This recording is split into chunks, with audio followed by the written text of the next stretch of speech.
मंत्री अमित शाह को तमिलनाडु की राजधानी चेन्नई का दौरा करना है। जानकारी के मुताबिक शाह चेन्नई में कई विकास परियोजनाओं का शिलान्यास करेंगे। इसके अलावा वो पूर्व मुख्यमंत्री एमजी गोपालन रामचंद्रन और जयललिता को श्रद्धांजलि देंगे।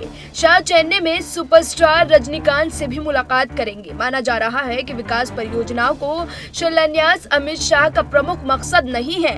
इसके पीछे तमिलनाडु विधानसभा चुनाव को लेकर बीजेपी की पूरी प्लानिंग है। केंद्रीय गृह मंत्री अमित शाह अपने चेन्नई दौरे के दौरान पूर्व मुख्यमंत्री एम करुणानिधि के बेटे एम अलगिरी से भी मुलाकात करेंगे। ये मुलाकात बेहद अहम है क्योंकि माना जा रहा है कि आगामी विधानसभा चुनाव में बीजेपी अलगिरी की संभावित पार्टी केडीएमके के साथ मिलकर चुनाव लड़ सकती है। अलगिरी डीएमके के काफी उपेक्षित रहे हैं। ऐसे में वो अपनी अलग पार्टी कलेनार डीएमके बनाने पर विचार कर रहे हैं। अलगिरी के केडीएमके के साथ गठबंधन होने से बीजेपी को फायदा हो या नहीं, राज्य में मुख्य विपक्षी दल डीएमके को नुकसान जरूर पहुंचेगा। डीएमके के नुकसान में भी बीजेपी अपना फायदा देख रही है क्योंकि इससे उसकी सहयोगी और सत्ताधारी पार्टी एआईडीएमके को मदद मिलेगी। इसके अलावा बीजेपी का राज्य में जनाधार नहीं है। उसकी छवि भी तमिलनाडु की प्रमुख पार्टियों की तरह ब्राह्मण विरोधी आंदोलन के अनुकूल भी नहीं है। ऐसे में एक द्रविड़ पार्टी का साथ लेकर बीजेपी प्रदेश में अपने जनाधार के विस्तार की उम्मीद लगा रही है।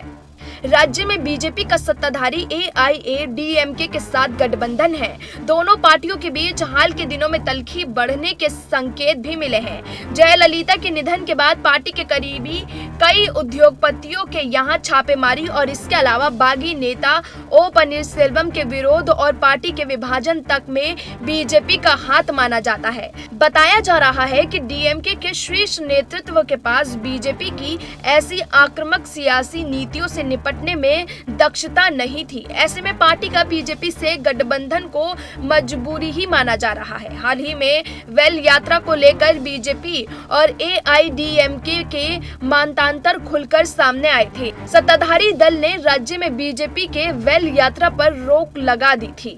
विधानसभा चुनाव से पहले बीजेपी की वेल यात्रा को लेकर भी राज्य में जबरदस्त कोहराम मचा है। बीजेपी की एक महीने के लिए निर्धारित इस यात्रा का समापन 6 दिसंबर को होना है। ऐसे में बीजेपी के इस अभियान को लेकर न सिर्फ सत्ताधारी दल बल्कि तमिलनाडु के विपक्षी दलों ने सरकार से अनुरोध किया है कि इस यात्रा पर तत्काल रोक लगाई जाए। कोरोना वायरस का हवाला देते हुए राज्य सरकार ने बीजेपी को वेल यात्रा की परमिशन नहीं दी है, लेकिन बीजेपी भी आर पार के मोड में यात्रा को जारी रखना चाहती है। इस वजह से कई बीजेपी नेताओं को गिरफ्तार भी किया गया है। प्रदेश में जमीनी स्तर पर अपनी उपस्थिति दर्ज कराने के लिए पार्टी हर वो चीज कर रही है जो उसे सही लगता है। इसके लिए बीजेपी अपने सहयोगी दलों से भी टकराव मोल लेने के लिए गुजर रही है। बीते 4 सालों से पार्टी लगातार मीडिया में बनी हुई है। इस बीच केंद्रीय गृह मंत्री अमित शाह को तमिलनाडु पहुंचकर पार्टी की प्रदेश इकाई के पदाधिकारियों से मुलाकात करनी है। वो उनसे चुनाव को लेकर रणनीतियों पर चर्चा और मंथन करेंगे। वेल यात्रा पर सरकार के रोक लगाने के मुद्दे पर भी अमित शाह पार्टी कार्यकर्ताओं से बात करेंगे, लेकिन अब देखना होगा कि शाह की रणनीति तमिलनाडु में कितना काम करती है। Bureau report SPN9 news.